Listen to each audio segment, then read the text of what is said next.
Gujarat cooperative cadet સોસાયટીના તમામ સભાસદો જેને અરજી ફોર્મ ભર્યું છે, જેને સભ્યપદ પ્રાપ્ત કરેલું છે, એવા તમામ સભાસદશ્રીઓને વોટ્સએપ ગ્રુપ મારફતે આજરોજ તારીખ 29/9/2024ના રોજ સાધારણ સભાની મિટિંગમાં હાજર રહેવા માટે આમંત્રણ પાઠવેલું હતું અને અત્રે ઉપસ્થિત આપણે જે ભારત સેવા સંઘ આશ્રમમાં આપણને જેમને જગ્યા આપી છે, જેમને સહયોગ આપી છે, એવા શ્રી પૂજ્ય વીરભદ્રસિંહ મહારાજ તથા પ્રકાશજી મહારાજ એમનો સંસ્થા તરફથી ખૂબ ખૂબ હું આભાર વ્યક્ત કરું છું.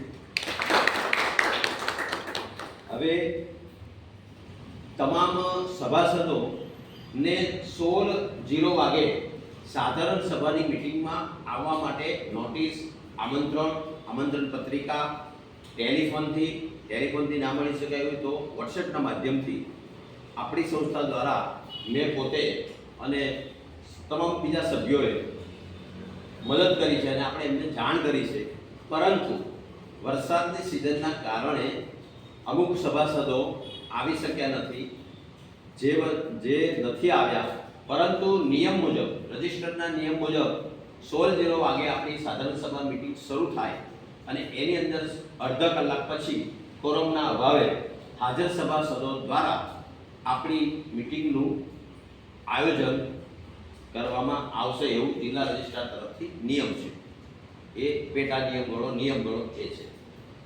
તો અત્રે ઉપસ્થિત આપણા પરમ પૂજ્ય ગુરુદેવ એટલે કે શિક્ષક આપણા ગુરુ છે, તો નિવૃત્ત લક્ષ્મણભાઈ પારેખ સાહેબ એ આ સંસ્થાને ખૂબ જ ટૂંક સમયમાં, આમ તો મારે ઘણો પરિચય છે ઘણા વર્ષોથી, પરંતુ ટૂંક સમયમાં મેં પ્રસ્તાવ મૂકતા તરત જ એમને સભ્યપદ, એમના જે ધર્મપત્ની છે એટલે કે બેન છે એ પણ શિક્ષકમાં છે, સાહેબ પ્રિન્સિપાલ છે, બંને નિવૃત્ત છે, વેલસેટ છે અને સામાજિક કાર્યો કરે છે. એમને કીધું કે લીંબચ કોઓપરેટિવ કેડેટ સોસાયટીમાં એ પોતે સેક્રેટરીનું પદ ધરાવે છે.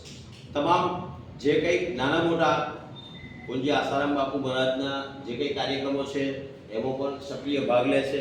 સમાજ સેવા, બહુ જ સમાજ સેવા કરે છે, ઘણા બધા ટ્રસ્ટોમાં જોડાયેલા છે અને ઘણી બધી સેવા કરે છે. ભારત સંઘ સાથે પણ જોડાયા છે, પેલા ભારત કો જાનો એમાં પણ જોડાયેલા છે.